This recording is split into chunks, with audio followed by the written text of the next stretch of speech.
ಇವತ್ತು stock market all time high ಅನ್ನ ಮತ್ತೊಮ್ಮೆ ಬ್ರೀಚ್ ಮಾಡ್ತು 355 ಪಾಯಿಂಟ್ಗಳ ಇಂಟ್ರಾಡೇ ಮೂವ್ಮೆಂಟ್ ಇವತ್ತು ಒಂದೇ ದಿನ ಬಂತು ಅಂಡ್ ವಿ ಆರ್ ಆಲ್ ಯುಫೋರಿಕ್. ಇದನ್ನ ಯುಫೋರಿಯಾ ಅಂತ ಕರೆಯುವಂತಹದ್ದು. ಸ್ಟಾಕ್ ಮಾರ್ಕೆಟ್ ನಲ್ಲಿ ಒಂದೇ ದಿನ ಈ ರೀತಿಯ ಮೂವ್ಮೆಂಟ್ ಬಂದು ಆಲ್ ಟೈಮ್ ಹೈ ಅನ್ನ ತುಂಬಾ ಸಕ್ಸಸ್ಫುಲ್ ಆದ ರೀತಿಯಲ್ಲಿ ತುಂಬಾ ಸ್ಟ್ರಾಂಗ್ ಆಗಿ ಬ್ರೀಚ್ ಮಾಡಿದಾಗ ಬುಲ್ಲಿಶ್ನೆಸ್ ಇಂಟ್ಯಾಕ್ಟ್ ಆಗಿದೆ ಮಾರ್ಕೆಟ್ ನಲ್ಲಿ ಅಂತ ಹೇಳುವ ಅನಾಲಿಸಿಸ್ ಮಾಡೋದಕ್ಕೆ ಸಾಧ್ಯ ಆಗುತ್ತೆ. ಆದ್ರೆ ಈ ಬುಲ್ಲಿಶ್ನೆಸ್ ಇರಬೇಕಾದ್ರೆ ಭಾರತದ ಮ್ಯೂಚುವಲ್ ಫಂಡ್ ಇಂಡಸ್ಟ್ರಿಯಲ್ಲಿ ನಡೀತಾ ಇರುವಂತಹ ಒಂದಿಷ್ಟು ವಿದ್ಯಮಾನಗಳು ನಾವು ಎಚ್ಚರಿಕೆಯಿಂದ ಹೆಜ್ಜೆಯನ್ನ ಇಡಬೇಕು ಅನ್ನೋದನ್ನು ಕೂಡ ಹೇಳ್ತಾ ಇದೆ. ಹಾಗಿದ್ರೆ ಯಾವ ವಿದ್ಯಮಾನಗಳು ಇವು? ಇದು ನನಗೆ, ನಿಮಗೆ, ಎಲ್ಲರಿಗೂ ಯಾವ ರೀತಿಯ ಇಂಪ್ಯಾಕ್ಟ್ ಅನ್ನ ಮಾಡೋದಕ್ಕೆ ಸಾಧ್ಯ ಇದೆ?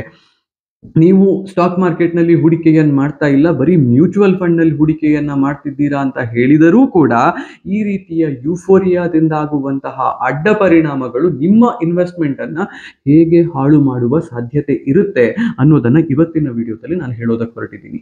ಇವತ್ತಿನ ವಿಡಿಯೋಕ್ಕೆ ಇರುವಂತಹ ಬೇಸ್ ಮೊನ್ನೆ ಸೆಬಿ ಕೊಟ್ಟಿರುವಂತಹ ಒಂದು directive. Securities exchange board of India ಅಂತ ಹೇಳುವಂತಹದ್ದು ಸೆಬಿಯ ಹೆಸರು. ಇದು ಭಾರತದಲ್ಲಿ ಸ್ಟಾಕ್ ಮಾರ್ಕೆಟ್ಗಳನ್ನ ರೆಗ್ಯುಲೇಟ್ ಮಾಡುವಂತಹ ಒಂದು ಬಾಡಿ. ಇಲ್ಲಿ ನಡೀತಾ ಇರುವಂತಹ ಎಲ್ಲ ವಿದ್ಯಮಾನಗಳನ್ನ ಟ್ಯಾಬ್ ಇಟ್ಕೊಳ್ಳುತ್ತಿದ್ದು, ಇಲ್ಲಿ ಏನಾದ್ರೂ ಅಚಾತುರ್ಯ ನಡೀತಿದೆ, ಏನಾದ್ರೂ ತಪ್ಪು ನಡೀತಿದೆ ಅಂತ ಹೇಳಿದ್ರೆ ಅದನ್ನ ಹುಡುಕಿ ಅದನ್ನ ಸರಿಪಡಿಸುವ ಕೆಲಸವೂ ಕೂಡ ಸೆಬಿಗೆ ಇರುತ್ತೆ. ಅಂಡ್ ಇವರು ಈಗ ಹುಡುಕಿರುವಂತಹ ಅಂತಹ ಒಂದು ವಿಷಯ ಅದು ಮ್ಯೂಚುವಲ್ ಫಂಡ್ಗಳಿಗೆ ಸಂಬಂಧಪಟ್ಟಿರುವಂತಹದ್ದು. Association of mutual funds in India ಅಂತ ಹೇಳುವಂತಹ AMFI ಅಂತ ಹೇಳುವಂತಹ ಒಂದು ಬಾಡಿಗೆ ಸೆಬಿ ಮೊನ್ನೆ ಒಂದು ಡಿರೆಕ್ಟಿವ್ ಅನ್ನ ಕೊಟ್ಟಿದೆ. ಈ ಡಿರೆಕ್ಟಿವ್ ನಲ್ಲಿ ಅವ್ರು ಹೇಳಿರೋದು ಏನು ಅಂತ ಹೇಳಿದ್ರೆ, we are seeing froth forming in small cap funds. ಇದನ್ನ ಕಂಟ್ರೋಲ್ ಮಾಡೋದಕ್ಕೆ ನೀವು ಮೆಜರ್ ತಗೊಳ್ಬೇಕು. ಏನು ಮೆಜರ್ ತಗೋತಿದ್ದೀರಿ ಅಂತ. ಈಗ ಫ್ರಾತ್ ಫಾರ್ಮಿಂಗ್ ಅಂತ ಹೇಳಿದ್ರೆ ಏನು? ಸ್ಮಾಲ್ ಕ್ಯಾಪ್ ಫಂಡ್ಗಳಲ್ಲಿ ಫ್ರಾತ್ ಫಾರ್ಮ್ ಆಗ್ತಿರೋದು ಅಂತ ಹೇಳಿದ್ರೆ ಏನು? ಸೆಬಿಗ್ ಯಾಕೆ ಇದ್ರ ಬಗ್ಗೆ ತಲೆಬಿಸಿ ಆಗ್ತಿದೆ? ಇದರಿಂದ AMFI ಏನು ಮಾಡೋದಕ್ಕೆ ಹೊರಟಿದೆ? ಮ್ಯೂಚುವಲ್ ಫಂಡ್ ಇಂಡಸ್ಟ್ರಿ ಇದಕ್ಕೆ ಹೇಗೆ ರಿಯಾಕ್ಟ್ ಮಾಡುತ್ತೆ? ಮ್ಯೂಚುವಲ್ ಫಂಡ್ಗಳು ಹಾಗೆ ರಿಯಾಕ್ಟ್ ಮಾಡಿದ್ರೆ ನಮಗೆ ನಿಮಗೆ ಏನು ತೊಂದರೆಗಳು ಎದುರಾಗಬಹುದು? ನಿಮಗೆ ಅದರಿಂದ ಆಗುವಂತಹ ಎಫೆಕ್ಟ್ ಏನು? ಎಲ್ಲವನ್ನ ಇವತ್ತಿನ ವಿಡಿಯೋದಲ್ಲಿ ನೋಡೋಣ. ಮೊಟ್ಟ ಮೊದಲ ಪಾಯಿಂಟ್ ಇರುವಂತಹದ್ದು ಫ್ರಾತ್ ಫಾರ್ಮಿಂಗ್ ಅಂತ ಹೇಳುವಂತಹದ್ದು.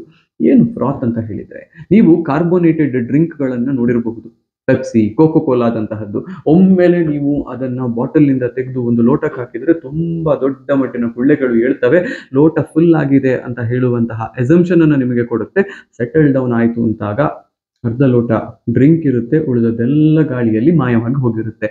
This is exactly what SEBI is kind of thinking is happening with the small cap funds. ಹಾಗಿದ್ರೆ ಏನಾಗ್ತಿರುವಂತಹದ್ದು ಇಲ್ಲಿ? ನಾವು ಅಲ್ಲಿಗೆ ಹೋಗೋದಕ್ಕಿಂತ ಮುಂಚೆ ನಾನು ನಿಮಗೆ ಮ್ಯೂಚುವಲ್ ಫಂಡ್ಗಳಲ್ಲಿ ಮುಂಚೆಗೂ ಈಗಕ್ಕೂ ಏನು ವ್ಯತ್ಯಾಸ ನಡೀತಿದೆ ಅನ್ನೋದನ್ನ ಹೇಳೋದಕ್ಕೆ ಇಷ್ಟಪಡ್ತೀನಿ. 2017ರಲ್ಲಿ ನಾನು ಮೊಟ್ಟ ಮೊದಲ ಬಾರಿಗೆ SIP ಮಾಡೋದಕ್ಕೆ ಶುರು ಮಾಡಿದ್ದು. 2019ರ ಕೊನೆಗಾಗುವಾಗ ನನ್ನ ಈ ಮ್ಯೂಚುವಲ್ ಫಂಡ್ಗಳಲ್ಲೆಲ್ಲ ಇದ್ದಂತಹದ್ದು 7ರಿಂದ 8%, 8ರಿಂದ 11% ರಿಟರ್ನ್ಸ್. ಅಂದ್ರೆ ನಾನು 2017ರಿಂದ ಶುರು ಮಾಡಿ 2019ರ ಕೊನೆಗೆ ಅಂದ್ರೆ ಆಲ್ಮೋಸ್ಟ್ 2 ವರ್ಷಗಳ ಕಾಲ ಹೂಡಿಕೆಯನ್ನ ಮಾಡಿದಾಗಲೂ ಕೂಡ ನನಗೆ ಬಂದಂತಹ returns were not any great than FD returns. FD returns ಅನ್ನ ಆಲ್ಮೋಸ್ಟ್ ಅಲ್ಲಿಂದ ಅಲ್ಲಿಗೆ ಬೀಟ್ ಮಾಡ್ತಾ ಇತ್ತು, but then it was not great. 2020ರಲ್ಲಿ ಯಾವಾಗ ಸ್ಟಾಕ್ ಮಾರ್ಕೆಟ್ ನಲ್ಲಿ ಕ್ರಾಶ್ ಬಂತೋ ನನ್ನ ಎಲ್ಲ ಮ್ಯೂಚುವಲ್ ಫಂಡ್ಗಳ ರಿಟರ್ನ್ಸ್ ನೆಗೆಟಿವ್ ಹೋಯ್ತು. ತುಂಬಾ ಮ್ಯೂಚುವಲ್ ಫಂಡ್ಗಳು ಪರ್ಫಾರ್ಮೆನ್ಸ್ ತುಂಬಾ ಕೆಟ್ಟದಾಗಿತ್ತು ಆ ಟೈಮಲ್ಲಿ.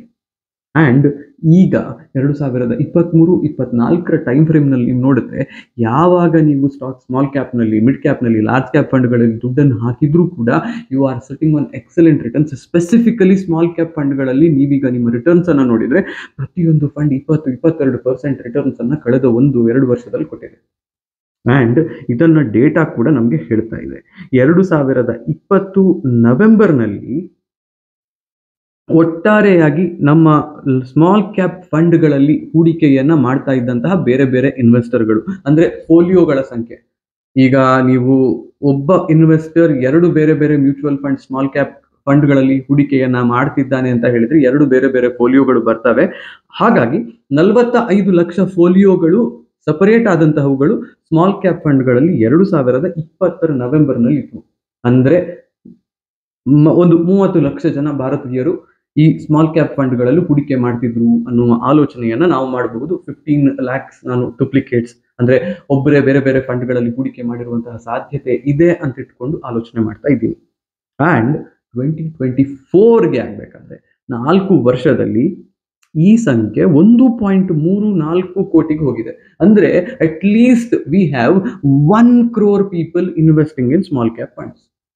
2020ರಲ್ಲಿ 30 ಲಕ್ಷ ಜನ ಇದ್ರು, ಈಗ 1 ಕೋಟಿ ಜನ ಆಗಿದ್ದಾರೆ. ಅಂದ್ರೆ we have tripled the number of small cap investors. Large cap ಫಂಡ್ಗಳ ಕತೆ ಹೇಗಿದೆ? 2020ರಲ್ಲಿ 1,03,00,000 ಫೋಲಿಯೋಗಳಿದ್ವು. ಇಮ್ಯಾಜಿನ್ 90 ಲಕ್ಷ ಜನ ಹೂಡಿಕೆಯನ್ನ ಮಾಡ್ತಿದ್ರು ಅಂತ. ಇವತ್ತು ಆ ಸಂಖ್ಯೆ 1.78 ಕೋಟಿಗೆ ಹೋಗಿದೆ ಅಷ್ಟೇ. ಅಂದ್ರೆ 1,20,20,000 ಜನ ಇನ್ವೆಸ್ಟರ್ಸ್, ಇಂಡಿವಿಜುವಲ್ ಇನ್ವೆಸ್ಟರ್ಸ್ ಇದ್ದಾರೆ ಅನ್ನುವ ಆಲೋಚನೆಯನ್ನ ಮಾಡಿದ್ರೆ the number has not increased significantly in large cap funds. 1 ಕೋಟಿ ಇದ್ದದ್ದು 1,20,00,000, 1,30,00,000 ಜನ ಆಗಿದ್ದಾರೆ. ಒಂದು 10-11% ನಷ್ಟು increase in number of investors ನಿಮಗೆ ಲಾರ್ಜ್ ಕ್ಯಾಪ್ ಫಂಡ್ಗಳಲ್ಲಿ ಇದ್ದಾವೆ.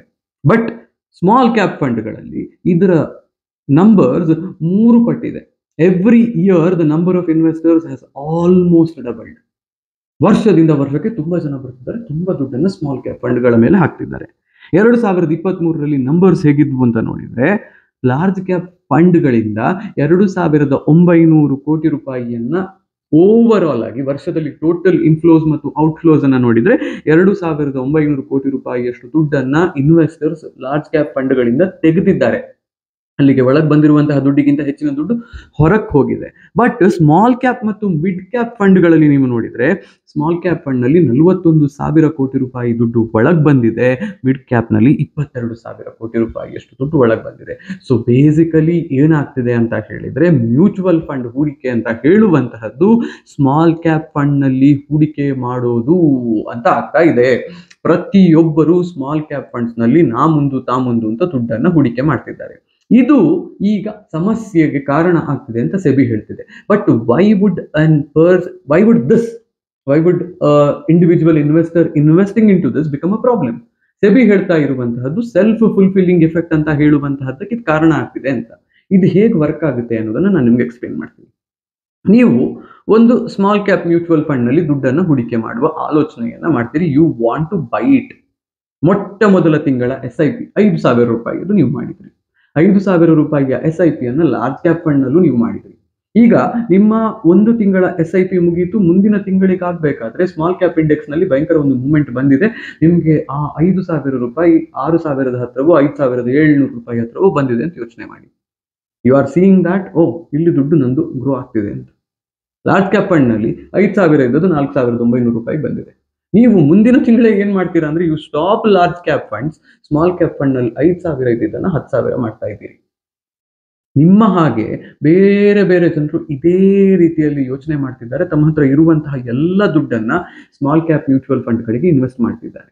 ಈಗ ಮ್ಯೂಚುವಲ್ ಫಂಡ್ ಕಂಪನಿಗಳು ಅಥವಾ ಈ ಆಸೆಟ್ ಮ್ಯಾನೇಜ್ಮೆಂಟ್ ಕಂಪನಿಗಳಿದ್ದಾವಲ್ಲ, ನೀವು Axis mutual fund, Quant mutual fund, Canara Robeco mutual fund, Parag Parikh mutual fund ಅಂತ ಹೇಳಿ ಹೂಡಿಕೆ ಮಾಡುವಾಗ ಈ ಹೆಸರುಗಳಿದ್ದಾವಲ್ಲ, ಆಕ್ಸಿಸ್, ಕೆನರಾ ರೋಬೆಕೋ, ಪರಾಗ್ ಪಾರಿಕ್ ಅಂತ ಹೇಳುವಂತಹದ್ದು, ಇವುಗಳು ಫಂಡ್ ಹೌಸ್ಗಳು. ಇವರು ನಿಮ್ಮ ದುಡ್ಡನ್ನು ತಗೊಂಡು ಸುಮ್ಮನೆ ಕೂರೋದಕ್ಕಾಗತ್ತಾ? ಸ್ಮಾಲ್ ಕ್ಯಾಪ್ ಮ್ಯೂಚುವಲ್ ಫಂಡ್ ಅಂತ ಹೇಳಿದ್ರೆ they invest a large chunk of this money in small cap companies. ಇವರು ನಿಮ್ಮ ಹತ್ರ ತಗೊಂಡಿರುವಂತಹ ದುಡ್ಡನ್ನು ಏನ್ ಮಾಡಬೇಕು? ಸ್ಟಾಕ್ಗಳಲ್ಲಿ ಹೂಡಿಕೆಯನ್ನು ಮಾಡಬೇಕು. ಈಗ ಯಾವುದೇ ಈಕ್ವಿಟಿ ಮ್ಯೂಚುವಲ್ ಫಂಡ್ ಅನ್ನ ನೀವು ಖರೀದಿ ಮಾಡಿದ್ರು, ಯಾವುದೇ ಮ್ಯೂಚುವಲ್ ಫಂಡ್ ನ ಪೋರ್ಟ್ಫೋಲಿಯೋವನ್ನ ನೀವು ನೋಡಿದ್ರು, ಅದರಲ್ಲಿ 2 ಕಾಂಪೊನೆಂಟ್ಗಳು ಇರ್ತವೆ. ಒಂದು ಈಕ್ವಿಟಿ ಕಾಂಪೊನೆಂಟ್, ಸ್ಮಾಲ್ ಕ್ಯಾಪ್ ಫಂಡ್ಗಳಲ್ಲಿ ಸ್ಪೆಸಿಫಿಕ್ ಆಗಿ, ಅಥವಾ ಈಕ್ವಿಟಿ ಮ್ಯೂಚುವಲ್ ಫಂಡ್ ನಲ್ಲಿ ಸ್ಪೆಸಿಫಿಕ್ ಆಗಿ ಒಂದು ಕಾಂಪೊನೆಂಟ್ ಈಕ್ವಿಟಿ ಇರುತ್ತೆ, ಇನ್ನೊಂದು ಕಾಂಪೊನೆಂಟ್ ಕ್ಯಾಶ್ ಅಂತ ಹೇಳುವಂತದ್ದು ಇರುತ್ತೆ.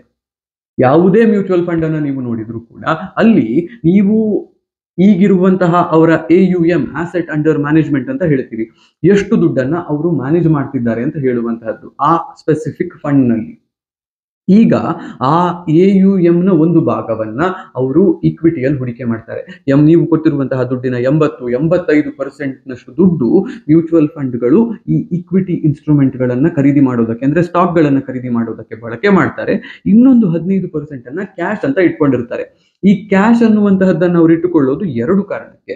ಒಂದು, ಯಾವುದಾದ್ರೂ ಸಡನ್ ಆಗಿರುವಂತಹ ಸ್ಟಾಕ್ ಮಾರ್ಕೆಟ್ ಫಾಲ್ ಬಂತು ಅಂತ ಹೇಳಿದ್ರೆ, ಅಥವಾ ಯಾವುದಾದರೂ ಒಂದು ಹೊಸ ಸ್ಟಾಕ್ ನಲ್ಲಿ ಅವರಿಗೆ ಬೈಯಿಂಗ್ ಆಪರ್ಚುನಿಟಿ ಇದೆ ಅಂತ ಅನ್ಸಿದ್ರೆ ಅದನ್ನ ಖರೀದಿ ಮಾಡೋದಕ್ಕೆ, ಮತ್ತೊಂದು ರಿಡೆಂಪ್ಷನ್ ಪ್ರೆಷರ್ ಅನ್ನ ಹ್ಯಾಂಡಲ್ ಮಾಡೋದಕ್ಕೆ ಬೇಕಾಗಿರುವಂತಹ ಲಿಕ್ವಿಡಿಟಿಯನ್ನ ಮೇಂಟೈನ್ ಮಾಡೋದಕ್ಕೆ. ಈ ರಿಡೆಂಪ್ಷನ್ ಪ್ರೆಷರ್ ಅಂತ ಹೇಳಿದ್ರೆ ಏನು? ನಾನು 5-10 ಸಾವಿರ ರೂಪಾಯಿಯ SIP ಅನ್ನು ಮಾಡ್ತಾ ಇದ್ದೀನಿ, 1 ವರ್ಷ ಆಯಿತು, ನಾನು ಹೂಡಿಕೆ ಮಾಡಿರುವಂತಹ 60 ಸಾವಿರ ರೂಪಾಯಿ 80 ಸಾವಿರ 85 ಸಾವಿರವೇನೋ ಆಗಿದೆ, ನನಗೀಗ ದುಡ್ಡು ವಾಪಸ್ ಬೇಕು ಅಂತ ಅನ್ಸುತ್ತೆ, ನಾನು ನನ್ನ ಮ್ಯೂಚುವಲ್ ಫಂಡ್ ಯೂನಿಟ್ಗಳನ್ನ ಮಾರಾಟ ಮಾಡಿ ದುಡ್ಡು ನನಗೆ ಬೇಕು ಅಂತ ಹೇಳ್ತೀನಿ. ಇದು ನಾನು ಮ್ಯೂಚುವಲ್ ಫಂಡ್ ಕಂಪನಿಗೂ ಹೇಳ್ತೀನಿ, ಅವರು ನಿಮಗೆ ಆಯ್ತು ಇವತ್ತಿನ ನಮ್ಮ ಫಂಡ್ ನ NAV ಇಷ್ಟಿದೆ, ಈ NAV ಯ ಪ್ರಕಾರ ನಿಮ್ಮ ಓವರ್ ಆಲ್ ಇನ್ವೆಸ್ಟ್ಮೆಂಟ್ ನ ವ್ಯಾಲ್ಯೂ ಇಷ್ಟಿದೆ, ನಿಮಗೆ ಇಷ್ಟು ದುಡ್ಡು ವಾಪಸ್ ಬರುತ್ತೆ, 85 ಸಾವಿರ ರೂಪಾಯಿ ನಿಮಗೆ ಕೊಡ್ತೀವಿ ಅಂತ ಹೇಳ್ತಾರೆ. ಬಟ್ ನೆನಪಿರ್ಲಿ ನಿಮಗೆ, ನೀವು ಹೂಡಿಕೆ ಮಾಡಿರುವಂತಹ ಈ 85 ಸಾವಿರ ಅಥವಾ 60 ಸಾವಿರ ರೂಪಾಯಿಯಲ್ಲಿ ಅವರು 85% ಅನ್ನು ಹೂಡಿಕೆ ಮಾಡಿದ್ದಾರೆ. ಅಂದ್ರೆ they would have invested somewhere around 50,000 rupees. 10,000 ರೂಪಾಯಿ ನೀವು ಕೊಟ್ಟಿರುವಂತಹ ದುಡ್ಡಿನದ್ದು ಕ್ಯಾಶ್ ರೂಪದಲ್ಲಿ ಇದೆ, ಇದನ್ನ ನಿಮಗೆ ವಾಪಸ್ ಕೊಡಬಹುದು. ಬಟ್ ಈಗಿರುವಂತಹ ನಿಮ್ಮ ಆಸೆಟ್ ವ್ಯಾಲ್ಯೂ 85 ಸಾವಿರ. So there is a differential of 70,000 or 75,000 rupees. ಇದನ್ನು ಅವರು ನಿಮಗೆ ವಾಪಸ್ ಕೊಡಬೇಕಾಗುತ್ತೆ. ಹೀಗೆ ಕೊಡೋದಕ್ಕೆ ಅವ್ರ ಹತ್ರ ಇರುವಂತಹದ್ದು 2 ವಿಧಾನ. ಒಂದು, ಅವರ ಹತ್ರ ಇರುವಂತಹ ಕ್ಯಾಶ್ ರಿಸರ್ವ್ಸ್, ಅದೇ 15% ಕ್ಯಾಶ್ ರಿಸರ್ವ್ಸ್ ಇಟ್ಕೊಂಡಿರ್ತಾರೆ ಅಂತ ಹೇಳಿದ್ರೆ ಅಲ್ಲ, ಆ ಕ್ಯಾಶ್ ರಿಸರ್ವ್ ನಿಂದ ಒಂದು ಸ್ವಲ್ಪ ದುಡ್ಡನ್ನು ತೆಗೆದು ನಿಮ್ಮ ಕೈ ಕೊಡೋದು, ಅಥವಾ ಅವ್ರ ಹತ್ರ ಇರುವಂತಹ ಇಕ್ವಿಟಿ, ಅಂದ್ರೆ ಅವರು ಹೂಡಿಕೆ ಮಾಡಿರುವಂತಹ ದುಡ್ಡಲ್ಲಿ ಒಂದಿಷ್ಟನ್ನ ಮಾರಾಟ ಮಾಡಿ ಆ ದುಡ್ಡನ್ನ ತೆಗೆದು ನಿಮ್ಮ ಕೈಗೆ ಕೊಡೋದು. ಆದ್ರೆ ಯೂಸ್ಲಿ ಏನಾಗುತ್ತೆ ಅಂತ ಹೇಳಿದ್ರೆ, ರಿಡೆಂಪ್ಷನ್ ಪ್ರೆಷರ್ ಕಮ್ಮಿ ಇದೆ, ನಾರ್ಮಲ್ ಆಗಿ ಆಪರೇಟ್ ಆಗ್ತಾ ಇರುವಾಗ ಅವರು ಯಾವುದೇ ಸ್ಟಾಕ್ ಗಳನ್ನ ಮಾರಾಟ ಮಾಡೋದಕ್ಕೆ ಹೋಗೋದಿಲ್ಲ. ಅವರಿಗೆ ಬೇಕಾದಾಗ, ಅವರ ಟಾರ್ಗೆಟ್ ರೀಚ್ ಆಗಿದೆ ಅಂತ ಅನ್ಸಿದಾಗ ಮಾತ್ರ ಮಾರಾಟ ಮಾಡ್ತಾರೆ. ಉಳಿದ ಟೈಮ್ ನಲ್ಲಿ ಅವರ ಹತ್ರ ಇರುವಂತಹ ಕ್ಯಾಶ್ ರಿಸರ್ವ್ ನಿಂದ ದುಡ್ಡನ್ನು ತೆಗೆದು ನಿಮಗೆ ಕೊಡ್ತಾರೆ. ಬಟ್ ಪ್ರಾಬ್ಲಮ್ ಈಸ್, ಈಗೇನಾಗ್ತಿದೆ, ಎಲ್ಲರೂ ಯುಫೋರಿಯಾಗೆ ಬಿದ್ದು ದುಡ್ಡನ್ನು ಸ್ಟಾಕ್ ಮಾರ್ಕೆಟ್ ನಲ್ಲಿ ಅಥವಾ ಸ್ಮಾಲ್ ಕ್ಯಾಪ್ ಕಂಪನಿಗಳಲ್ಲಿ ಹೂಡಿಕೆಯನ್ನ ಮಾಡೋದಕ್ಕೆ ಸ್ಮಾಲ್ ಕ್ಯಾಪ್ ಮ್ಯೂಚುವಲ್ ಫಂಡ್ಸ್ ನಲ್ಲಿ ಇನ್ವೆಸ್ಟ್ ಮಾಡ್ತಿದ್ದಾರೆ. ಮ್ಯೂಚುವಲ್ ಫಂಡ್ ಕಂಪನಿಗಳ ಕೈಯಲ್ಲಿ ತುಂಬಾ ದುಡ್ಡಿದೆ, they do not know what to do with it. 80-85% ಅನ್ನು ಅವರು ಹೂಡಿಕೆ ಮಾಡಬೇಕು ಅಂತ ಹೇಳಿದ್ರೆ ಅವರ ಪೋರ್ಟ್ಫೋಲಿಯೋದಲ್ಲಿ ಇರುವಂತಹ ಸ್ಮಾಲ್ ಕ್ಯಾಪ್ ಸ್ಟಾಕ್ ಗಳ ಮೇಲೆಯೇ ಹೂಡಿಕೆ ಮಾಡ್ತಿದ್ದಾರೆ. ಅವುಗಳ ಪ್ರೈಸ್ ಮೇಲಕ್ಕೆ ಹೋಗ್ತಿದೆ, ಮ್ಯೂಚುವಲ್ ಫಂಡ್ ರಿಟರ್ನ್ಸ್ ಮೇಲಕ್ಕೆ ಹೋಗ್ತಿದೆ. ಮ್ಯೂಚುವಲ್ ಫಂಡ್ ರಿಟರ್ನ್ಸ್ ಮೇಲಕ್ಕೆ ಹೋಗ್ತಿದೆ ಅಂತ ಹೇಳಿ ನೀವು ಖುಷಿ ಪಟ್ಟುಕೊಂಡು ಅಲ್ಲೇ ಮತ್ತೆ ಇನ್ವೆಸ್ಟ್ ಮಾಡ್ತಿದ್ದೀರಾ, that is taking the price higher. ಈಗ ಇದು ಕಂಟಿನ್ಯೂಸ್ ಆಗಿ ಹೀಗೆ ಹೋಗೋದಿಲ್ಲ ಅಲ್ವಾ? ಯಾವತ್ತೋ ಒಂದು ದಿನ ಇಲ್ಲಿದ್ದದ್ದು ಇಲ್ಲಿಗೆ ಬಂತು ಅಂತ ಹೇಳಿದರೆ, ಇಲ್ಲಿಂದ ಇಲ್ಲಿಯವರೆಗೆ ಇನ್ವೆಸ್ಟ್ ಮಾಡಿರುವ ಎಲ್ಲರೂ ಪ್ಯಾನಿಕ್ಗೆ ಬೀಳ್ತಾರೆ. ಹೀಗೆ ಪ್ಯಾನಿಕ್ಗೆ ಬಿದ್ದಿರುವವರಲ್ಲಿ ಕೆಲವರು, ನಾನು ಮ್ಯೂಚುವಲ್ ಫಂಡ್ಗಳಲ್ಲಿ ಹಾಕಿರುವಂತಹ ದುಡ್ಡನ್ನ ವಾಪಸ್ ತೆಗಿತೀನಿ, ನನಗೆ ನಾನು ಹಾಕಿರುವಂತಹ ದುಡ್ಡನ್ನ ಕೊಡಿ ಅಂತ ರಿಡೀಮ್ ಮಾಡೋದಕ್ಕೆ ಹೋಗ್ತಾರೆ. ಹೀಗೆ ರಿಡೀಮ್ ಮಾಡೋದಕ್ಕೆ ಹೋದಾಗ, ಒಂದು ವೇಳೆ ಮ್ಯೂಚುವಲ್ ಫಂಡ್ ಕಂಪನಿಯ ಕೈಯಲ್ಲಿ ಅವರ ಹತ್ರ ಇರುವಂತಹ ಕ್ಯಾಶ್ ರಿಸರ್ವ್ ಡಿಪ್ಲೀಟ್ ಆಗಿ ಹೋಗಿ ದುಡ್ಡಿಲ್ಲ ಅಂತ ಆದ್ರೆ, ಅವ್ರ ಹತ್ರ ಇರುವಂತಹ ಸ್ಟಾಕ್ ಗಳನ್ನ ಮಾರಾಟ ಮಾಡಿಬಿಟ್ಟು ಅದರಿಂದ ಬಂದಂತಹ ದುಡ್ಡನ್ನ ಹೀಗೆ ರಿಡೀಮ್ ಮಾಡೋದಕ್ಕೆ ಹೊರಟಿರುವವರ ಕೈಗೆ ಕೊಡ್ಬೇಕಾಗತ್ತೆ. ನಾನು ಆಗ್ಲೇ ನಿಮ್ಗೆ ಹೇಳಿದ್ದೆ, ಮ್ಯೂಚುವಲ್ ಫಂಡ್ ನ ಮ್ಯಾನೇಜರ್ ಇನ್ವೆಸ್ಟ್ ಮಾಡೋದೊಂದು ಸ್ಟಾಕ್ ನಲ್ಲಿ ಒಂದು ಟಾರ್ಗೆಟ್ ಅನ್ನು ಮನಸ್ಸಲ್ಲಿ ಇಟ್ಕೊಂಡು ಅಂತ. ಈಗ ಮಾರ್ಕೆಟ್ ಕೆಳಗೆ ಬೀಳ್ತಿರುವಾಗ ಅವನ ಟಾರ್ಗೆಟ್ ಮೀಟ್ ಆಗೋದಕ್ಕೆ ಸಾಧ್ಯ ಇಲ್ಲ.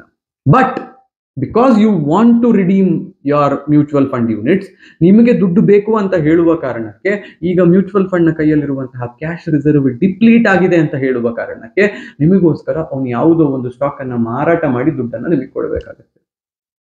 ಈಗ ಅವನು ಈ ರೀತಿಯಲ್ಲಿ ಆ ಸ್ಟಾಕ್ ಅನ್ನ ಮಾರಾಟ ಮಾಡೋದಕ್ಕೆ ಹೋದ್ರೆ, that will again be a block deal or a bulk deal. Mutual fund ನವರು 1-2 ಸ್ಟಾಕ್ ಗಳನ್ನು ಮಾರಾಟ ಮಾಡೋದಿಲ್ಲ. ಹೀಗೆ ದೊಡ್ಡ ಬಲ್ಕ್ ಡೀಲ್ ಅಥವಾ ಬ್ಲಾಕ್ ಡೀಲ್ ನಲ್ಲಿ ಮಾರಾಟ ಆಯ್ತು ಅಂತ ಹೇಳಿದ ಕೂಡಲೇ ನೆಗೆಟಿವಿಟಿ ಇನ್ಕ್ರೀಸ್ ಆಗುತ್ತೆ, ಸ್ಟಾಕ್ ಪ್ರೈಸ್ ಪುನಃ ಕಮ್ಮಿ ಬರುತ್ತೆ. ಮತ್ತೆ ರಿಡಂಪ್ಷನ್ ಪ್ರೆಷರ್ ಹೆಚ್ಚಾಯ್ತು ಅಂತ ಹೇಳಿದ್ರೆ ಅವ್ನು ಮತ್ತೆ ಸ್ಟಾಕ್ ಗಳನ್ನ ಮಾರಾಟ ಮಾಡಬೇಕು. ದುಡ್ಡು ಬೇಕು ಅಂತ ಹೇಳಿದ್ರೆ ಸ್ಟಾಕ್ ಗಳನ್ನ ಲಾಸ್ ಅಲ್ಲಿ ಮಾರಾಟ ಮಾಡೋದು ಶುರುವಾಗುತ್ತೆ. ಬಟ್ ಹೀಗೆ ಲಾಸ್ ಆಗೋದಕ್ಕೆ ಶುರುವಾಗೋದು ಬರೀ ಮ್ಯೂಚುವಲ್ ಫಂಡ್ ನಿಂದ ದುಡ್ಡನ್ನು ತೆಗೀತಿರುವವನಿಗೆ ಮಾತ್ರ ಅಲ್ಲ. ಈಗ ಅಲ್ಲಿ ಹೂಡಿಕೆಯನ್ನ ಮಾಡಿ, ನಾನು ಹೂಡಿಕೆಯನ್ನು ಕಂಟಿನ್ಯೂ ಮಾಡ್ತೀನಿ, ಮಾರ್ಕೆಟ್ ಬಿದ್ರೂ ತೊಂದರೆ ಇಲ್ಲ, ಐ ಟ್ರಸ್ಟ್ ದಿಸ್ ಅಂತ ಹೇಳುವವರಿಗೂ ಕೂಡ ನೀವು ಪ್ರೆಷರ್ ಹಾಕ್ತಾ ಇರುವ ಕಾರಣದಿಂದಾಗಿ, ಇವನು ಲಾಸ್ ಅಲ್ಲಿ ಮಾರಾಟ ಮಾಡ್ತಾ ಇರುವ ಕಾರಣದಿಂದಾಗಿ ಅವರ ಇನ್ವೆಸ್ಟ್ಮೆಂಟ್ ಕೂಡ ಅದರ ಒಂದು ಡ್ರಾಬ್ಯಾಕ್ ಅನ್ನ ಪಡಿಬೇಕಾಗುತ್ತೆ. It will also take a hit because the mutual fund is forced to sell the stocks that they own because the redemption pressure is high. ಈ ರೀತಿಯದ್ದು ಆಗುವ ಸಾಧ್ಯತೆ ಇದೆ. ಈ ರಿಸ್ಕ್ ಅನ್ನ ನೀವು ನಿಮ್ಮ ಇನ್ವೆಸ್ಟರ್ ಗಳಿಗೆ ತಿಳಿಸಿ ಅಂತ ಈಗ ಸೆಬಿ ಹೇಳ್ತಾ ಇರುವಂತಹದ್ದು AMFIಗೆ ಮತ್ತು ಮ್ಯೂಚುವಲ್ ಫಂಡ್ ಹೌಸ್ಗಳಿಗೆ. ಸ್ಮಾಲ್ ಕ್ಯಾಪ್ ಮ್ಯೂಚುವಲ್ ಫಂಡ್ಗಳು ಅಂತ ಹೇಳಿದ್ರೆ ಈಸಿ ಮನಿ ಮೇಕಿಂಗ್ ಬಿಸ್ನೆಸ್ ಅಂತ ಹೇಳುವ ಆಲೋಚನೆಯಲ್ಲಿ ನಮ್ಮಲ್ಲಿಯೇ ತುಂಬಾ ಜನ ಇದ್ದಾರೆ. ಇದು ಹೀಗಲ್ಲ, ಇದರಲ್ಲಿ ತುಂಬಾ ರಿಸ್ಕ್ ಇದೆ, 6-7 ವರ್ಷಗಳ ಹೊರೈಸನ್ ಇಲ್ಲದೆ ಇದ್ರೆ ಇಲ್ಲಿ ಹೂಡಿಕೆ ಮಾಡೋದು ಬೇಡ ಅಂತ ನಿಮ್ಮ ಇನ್ವೆಸ್ಟರ್ಗಳಿಗೆ ಹೇಳಿ. ಫ್ರೆಶ್ ಆಗಿ ಲಂಪ್ ಸಮ್ ಇನ್ವೆಸ್ಟ್ಮೆಂಟ್ಗಳನ್ನು ತಗೋಬೇಡಿ. ನಿಮ್ಮ ರಿಸ್ಕ್ ಎಕ್ಸ್ಪೋಜರ್ ಎಷ್ಟಿದೆ, ಶಾರ್ಪಿ ರೇಷಿಯೋ ಎಷ್ಟಿದೆ, ನಿಮ್ಮ ಅತಿ ಹೆಚ್ಚು ಎಕ್ಸ್ಪೋಜರ್ ಇರುವಂತಹ ಸ್ಟಾಕ್ಗಳು ಯಾವುದು ಅನ್ನೋದನ್ನೆಲ್ಲ ಇನ್ವೆಸ್ಟರ್ಗಳಿಗೆ ಹೇಳಿ ಅವರ ಓವರ್ ಆಲ್ ಯುಫೋರಿಯಾ ಕಮ್ಮಿ ಮಾಡಿ ಅಂತ ಸೆಬಿ ಈಗ ಹೇಳ್ತಾ ಇರುವಂತಹದ್ದು. ಇದು ನನಗೂ ಕೂಡ ಸರಿ ಅಂತ ಅನಿಸ್ತಾ ಇದೆ. ಬಿಕಾಸ್ ಮಾರ್ಕೆಟ್ ಈ ರೀತಿ ಭಯಂಕರ ಮೂವ್ಮೆಂಟ್ ನಲ್ಲಿ ಇರಬೇಕಾದ್ರೆ ಎಲ್ಲರಿಗೂ ಖುಷಿ ಇರುತ್ತೆ, ಎಲ್ಲರೂ ದುಡ್ಡನ್ನು ಹೂಡಿಕೆ ಮಾಡೋದಕ್ಕೆ ರೆಡಿ ಇರ್ತಾರೆ. But when the market falls, if the market falls, the same set of people want to book profits here. ನಾವು ಲಾಂಗ್ ಟರ್ಮ್ ಇನ್ವೆಸ್ಟರ್ಸ್ ಅಂತ ಕೂತಿರುವವರು ಸುಮ್ಮನೆ ಹೂಡಿಕೆ ಮಾಡಿಟ್ಟಿರ್ತೀವಿ. ಯಾರಿಗೋ ಬೇರೆಯವರಿಗೆ ದುಡ್ಡು ವಾಪಸ್ ಬೇಕು ಅಂತ ಹೇಳುವ ಕಾರಣಕ್ಕೆ ನನ್ನ ಮ್ಯೂಚುವಲ್ ಫಂಡ್ ಕಂಪನಿ ತನ್ನ ಪೋರ್ಟ್ಫೋಲಿಯೋವನ್ನ ಮಾರಾಟ ಮಾಡಿ ಅದನ್ನು ಲಾಸ್ ಅಲ್ಲಿ ಮಾರಾಟ ಮಾಡಿ ದುಡ್ಡನ್ನು ತೆಗೆದು ಇನ್ನೊಬ್ಬನಿಗೆ ಕೊಟ್ರೆ, ನಾನು ಹೂಡಿಕೆ ಮಾಡಿಕೊಂಡು ಟ್ರಸ್ಟ್ ಇಟ್ಟುಕೊಂಡು ಆ ಫಂಡ್ ಹೌಸ್ನ ಮೇಲೆ ಕೂತಿರುವವನಿಗೆ ಲಾಸ್ ಆಗುತ್ತೆ. ಇದಾಗಬಾರ್ದು ಅನ್ನೋದು ಸೆಬಿ ಹೇಳ್ತಾ ಇರುವಂತಹದ್ದು. ಇದಾಗಬಾರ್ದು ಅಂತ ಹೇಳಿಕೊಂಡೆ ಮ್ಯೂಚುವಲ್ ಫಂಡ್ ಹೌಸಸ್ಗಳು ಕೂಡ ಲಿಕ್ವಿಡಿಟಿ ಮೇಂಟೈನ್ ಮಾಡುವಂತಹ ಪ್ರಯತ್ನವನ್ನ ಪಡ್ತಿದ್ದಾವೆ. ಫ್ರೆಶ್ ಆಗಿರುವಂತಹ ಲಂಪ್ಸಮ್ ಇನ್ವೆಸ್ಟ್ಮೆಂಟ್ ಬೇಡ ಅಂತ ಹೊರಟಿದ್ದಾವೆ. ನೀವು ಏನು ಗೊತ್ತಿಲ್ಲದೆ ಸ್ಟಾಕ್ ಮಾರ್ಕೆಟ್ನಲ್ಲಿ ಮ್ಯೂಚುವಲ್ ಫಂಡ್ನಲ್ಲಿ ಹೂಡಿಕೆ ಮಾಡ್ತಿರುವವರು ಅಂತ ಹೇಳಿದ್ರೆ, you need to understand the associated risks. ಇದು ಒಂದು ಅತಿ ದೊಡ್ಡ ರಿಸ್ಕ್ ಇಲ್ಲಿ. ಇದು ಇವತ್ತಿನ ವಿಡಿಯೋ.